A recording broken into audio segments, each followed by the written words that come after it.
નમસ્તે, મારું નામ પટેલ અંકિતકુમાર રોહિતભાઈ. અમે શાળા શ્રી જયમંડળ વિદ્યાલય લોહાસરાથી smart home and decoration project રજૂ કરીએ છીએ. અમે સૌપ્રથમ કોઠાની મદદથી એક ઘર બનાવેલું છે.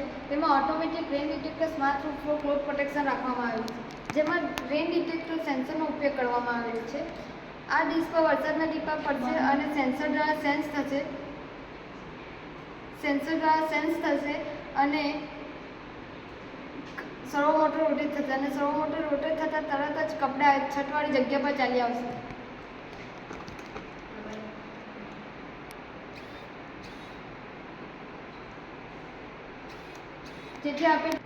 જેથી વરસાદના પાણીથી આપણે તેને ભીંજાતા બચાવી શકીશું.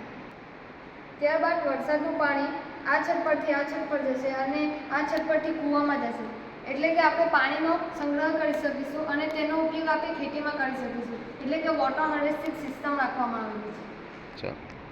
ત્યારબાદ બીજા ભાગમાં અમે એક લેઝર સિક્યુરિટી સિસ્ટમ રાખવામાં આવેલી છે. તેમાં LED, LDR, buzzer, wire register, ટ્રાન્ઝિસ્ટરનો ઉપયોગ કરવામાં આવેલો છે અને તેમાં અમે 4 અરીસાનો પણ ઉપયોગ કરેલો છે. આ લેઝર દ્વારા ઘરની ફરતે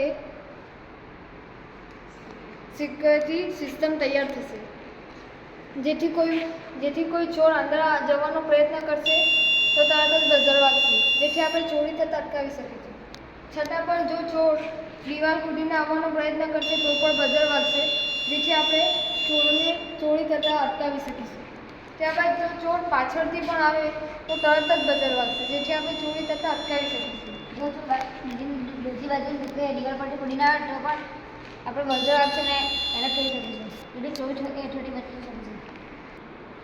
ત્યારબાદ અમે બીજા ભાગમાં ઓટોમેટિક ડોર ઓપનિંગ સિસ્ટમ રાખવામાં આવે છે. તેમાં ગાડી પાર્કિંગ પાસે જશે અને અલ્ટ્રાસોનિક સેન્સર એ ગાડીને સેન્સ કરશે અને ગાડી અંદર જશે અને ગાડી ઓટોમેટિક પાર્કિંગ થઈ જશે ડોર ઓપનિંગ.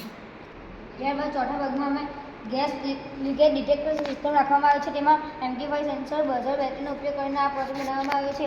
એમાં જો લાઇટરથી એને ગેસ લીકેજ થશે તો આ સેન્સર સેન્સ કરશે અને બઝર દ્વારા અવાજ આવશે.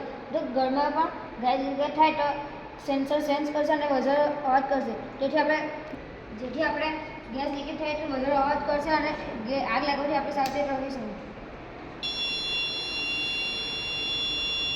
ત્યારબાદ પાંચમા ભાગમાં અમે સોલાર ટેકિંગ સિસ્ટમ રાખવામાં આવ્યું છે. એમાં સોલાર પ્લેટ પર સૂર્યના કિરણો પડતા લાઇટ ચળકશે.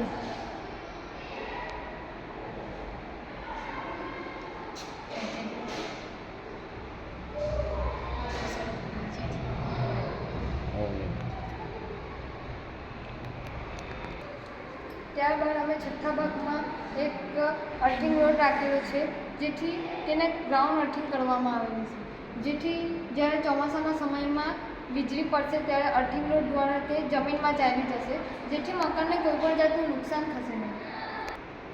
ત્યારબાદ સાતમા ભાગમાં ઓટોમેટિક સ્ટ્રીટ લાઇટ સિસ્ટમ રાખવામાં આવેલી છે, જેમાં LDR સેન્સરનો ઉપયોગ કરવામાં આવેલો છે. આ સેન્સર લાઇટને સેન્સ કરશે અને અંધારું થતાં તરત જ LED ચાલુ થઈ જશે,